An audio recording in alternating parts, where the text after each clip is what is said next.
নমস্কাৰ, মই আছিক আৰু স্বাগতম জনাইছোঁ মোৰ ইউটিউব চেনেললৈ।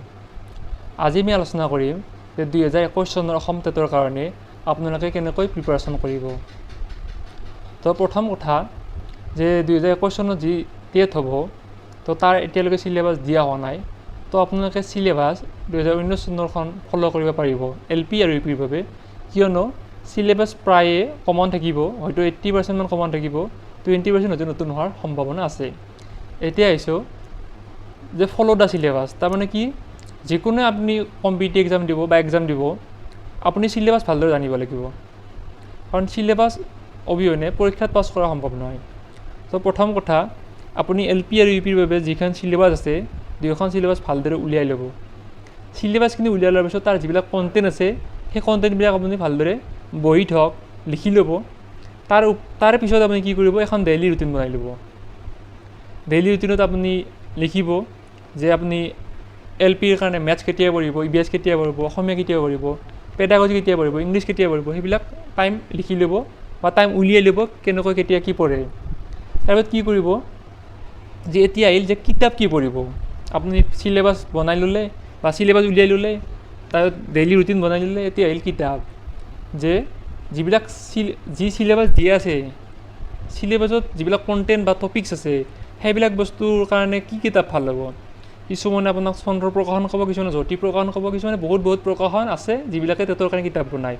কিন্তু ভাল কোনখন হ'ব, মই ক'ম যে আপোনালোকে চন্দ্ৰ প্ৰকাশন বা জ্যোতি প্ৰকাশনৰ কিতাপ কিনিব পাৰে, তাত কোনো বাধা নাই।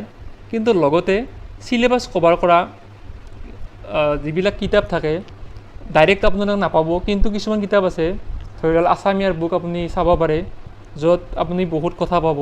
তাৰ উপৰিও চিলেবাছত যিবিলাক বস্তু আছে, যদি আপুনি UPৰ কাৰণে ছ'চিয়েল দিয়ে, তেন্তে হয়তো আপুনি 9, 10 বা 8ৰ কিতাপত আপুনি ছ'চিয়েলৰ সকলোবিলাক বস্তু পাই যাব। ঠিক তেনেদৰে যদি আপুনি EVS চাব খোজে, LPৰ যিবিলাক EVSৰ কিতাপ আছে, তাত আপুনি EVS পাই যাব।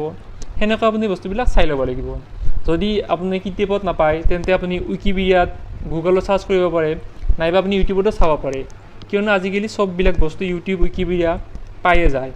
তেতিয়া কথাটো হ'ল যে আপোনালোকৰ কাৰণে নিৰ্দিষ্ট কোনো কিতাপ নাই, কিন্তু কথাটো হ'ল যে যিখিনি চিলেবাছ আপুনি পাইছে, সেই চিলেবাছখিনি কভাৰ কৰি যি কিতাপতে পায় আপুনি সেই কিতাপতে চাই ল'ব আৰু সেইবিলাক বস্তু নোট কৰি লিখি ল'ব, যাতে আপুনি পঢ়াত সুবিধা হয়।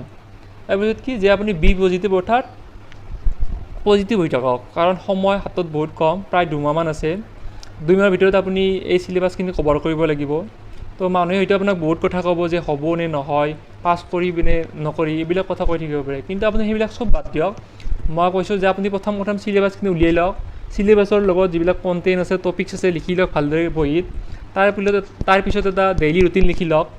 ডেইলি ৰুটিন লিখাৰ পিছত আপুনি কি কৰিব, আপুনি যি কিতাপত পাৰে, চন্দ্ৰ প্ৰকাশন, জ্যোতি প্ৰকাশন, আছামিয়াৰ বুক, জানানে, আৰু যিবিলাক কিতাপ আছে বা যিবিলাক টেক্সট বুক আছে NCERTৰ, য'তে পায় চিলেবাছখিনি কভাৰ কৰি টপিকছবিলাক, সেইবিলাক চাই ল'ব। বা যদি তাতে নাপায়, উইকিপিডিয়া কৰিব, গুগল কৰিব, ইউটিউবত চাব, মোৰতে চাব। কিন্তু ইউটিউবত আপুনি এইবিলাক ভিডিঅ' নাচাব যিবিলাকত অকল কুৱেশ্যন দিয়া আছে, য'ত থিয়ৰিটিকেল বস্তুবিলাক দিয়া আছে, সেইবিলাক ভিডিঅ' চাব, তাত পৰা যথেষ্ট উপকৃত হ'ব। তাৰপিছত আপুনি কি কৰিব, সেইবিলাক বস্তু ভালদৰে আয়ত্ব কৰি ল'ব আৰু কনচেপ্টবিলাক ক্লিয়াৰ কৰি ল'ব, আৰু লাষ্টতহে আপোনালোকে কি কৰিব, পেপাৰবিলাক ছল্ভ কৰিব। তেতিয়া আপোনাৰ কোনো পাজল নাথাকে। কিন্তু যদি আপুনি প্ৰথমতে পেপাৰ এটেম্প কৰে না, যদি আপুনি দুটা এটা নোৱাৰিব, তেতিয়া আপোনাৰ পাজল লাগিব যে মই নোৱাৰোঁ নেকি বা মোৰ কি হ'ল, সেইবিলাক আহিব। সেইটোকে আপুনি চিলেবাছখিনি কভাৰ কৰি পঢ়ি লওক, তাৰপিছত আপুনি পেপাৰ এটেম্প কৰিব। তো আশা কৰোঁ ভিডিঅ'টো ভাল লাগিল। যদি ভিডিঅ'টো ভাল পালে ভিডিঅ'টো লাইক কৰি দিব। আৰু এটা কথা কৈ থওঁ, মই মোৰ চেনেলটোত আছাম টেট ৰিলেটেড EVS আৰু অসমীয়াৰ ছাবজেক্ট আলোচনা কৰি আছোঁ। আপোনালোকে ডিছক্ৰিপশ্যনত যায় সেই ভিডিঅ'বিলাক চাই ল'ব পাৰে। ধন্যবাদ।